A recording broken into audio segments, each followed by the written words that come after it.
সবাইকে আসসালামু আলাইকুম এবং শুভ সকাল। সকাল সকাল ঘুম থেকে উঠেই চলে আসলাম বাগানে, কারণ সিরাজগঞ্জ থাকার কারণে বেশ কিছুদিন বাসায় আসা হয়নি, আর বাগানটাও সেইভাবে দেখা হয়নি আজকে, যার কারণে ঘুম থেকে উঠেই চলে আসলাম। এসে যেটা লক্ষ্য করলাম সেটি হচ্ছে গিয়া বাগানে প্রচুর পরিমাণে ঘাস হয়েছে, যেটিকে আসলে পরিষ্কার করতেই একটা বাগানে মোটামুটি আমার প্রায় 1800 থেকে 2000 টাকার মতো খরচ পড়ে যাবে। আর আমার কাছে কিছু হলুদের বীজ ছিল, আমি সেগুলো চতুর সাইড দিয়ে লাগিয়ে দিয়েছি। আর বেশি দূরে যাইতে পারি নাই ওইদিকে, কারণ ওইদিকে একদম গাছ লাগানো আছে অনেক আগেই, যার কারণে পাশাপাশি হলুদের গাছ লাগিয়েছি। আর এই সাইড দিয়ে বেড করে লাগিয়েছি আদা। প্রথমের দিকে একটু বেশি ডিস্টার্ব হয়েছে, কারণ রোগটা আমরা শনাক্ত করতে পারছিলাম না, যার কারণে বেশ কিছু আদা গাছ মরে গেছে। এর আগে ছিল এই জমিটা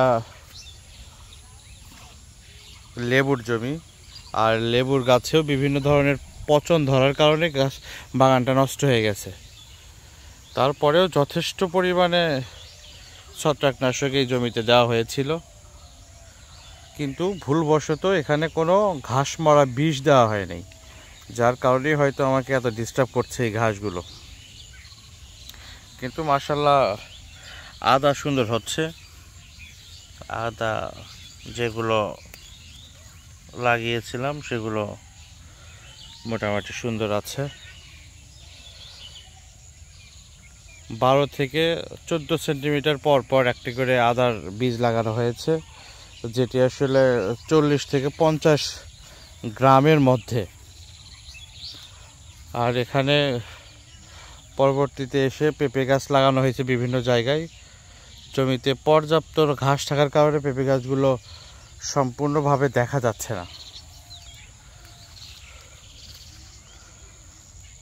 কারণ এখান দিয়ে দেখেন আদা গাছগুলো সবুজ। আর আদা গাছের প্রথম অপশনই হচ্ছে যদি গাছ যদি সবুজ থাকে তাহলে এই গাছটি পরিপক্ক বা সুস্থ। এই যে দেখেন, যেমন এই গাছটি, এই যে পেঁপে গাছটি এখানে পড়ে আছে, এই গাছটি গড়ে একদম পরিষ্কার করে দিয়ে তারপরে এখানে সার দিতে হবে, ইউরিয়া। দেখেন একটা জিনিস লক্ষ্য করেন, সেটি হচ্ছে এই রোদে যে পরিমাণ আদা হয় তার চেয়ে ছায়াতে আদার ফলন একটু বেশি হবে, কারণ আদা গাছ ছায়াতে ভালো হয়। আমরা জেনেছিলাম, কিন্তু পরবর্তীতে ওইভাবেই করা হয়নি। এই যে আমার মূলত রোগটি হচ্ছে এই রোগ, এই যে এই একটা থেকে গেছে, এই যে এটা হচ্ছে গিয়ে বলে কাণ্ড পচা রোগ। লক্ষ্য করলে দেখতে পারবেন এটা হচ্ছে গিয়া কাণ্ড পচে গেছে এবং বেশ দুর্গন্ধ।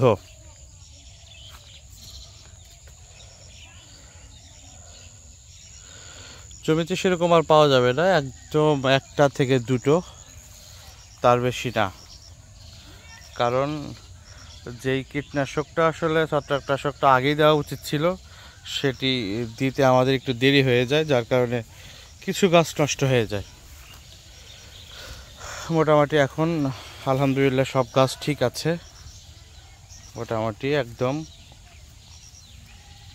কারণ গাছের পাতার রং একদম সবুজ। আর একবার আগাছা পরিষ্কার করলেই মোটামুটি আর কোনো ঝামেলা থাকবে না। আর পেঁপে গাছগুলোতেই একটু কীটনাশকের প্রয়োজন আছে, তাহলে এটা দ্রুত বৃদ্ধি পাবে। এই জায়গাগুলো তো খেয়াল করলে দেখতে পারবেন যে এই দিক দিয়ে ছায়া, যার কারণে এই দিক দিয়ে আদা গাছের চেহারা, আর এই দিকে দেখেন টানা রোদ লাগে, এই রোদে আদা গাছের চেহারা দুইটাতেই কিন্তু আকাশ পাতাল কম বেশি। সামনেবার ইনশাল্লাহ সেই ভুল হবে না, আর অবশ্য সামনের বার এখানে আমরা আর মাটিতে লাগাবোও না, সামনের বার ইনশাল্লাহ এটা প্ল্যান আছে, এটা সম্পূর্ণ বস্তাতে লাগানো। এখানে মোটামুটি বস্তায় লাগাতে গেলে এই জমিটাতে আমাদের ধারণা মোটামুটি 2000 বস্তা লাগানো সম্ভব, বেশি 2000 বেশি 2500 থেকে 2800 বস্তা ধারণ ক্ষমতা রাখে এই জমিতে। সেইভাবেই আমরা যাওয়ার চেষ্টা করব। এই যে জায়গাগুলোতে খেয়াল করে দেখতে পারবেন একদম ছায়া, এই ছায়াতে কিন্তু আদা খুবই ভালো হয়। আমি যদি এর আগে যদি কলা গাছও লাগাতাম, এই যে, তাও আমাকে এখান থেকে ভালো একটা পারিশ্রমিক আসতো।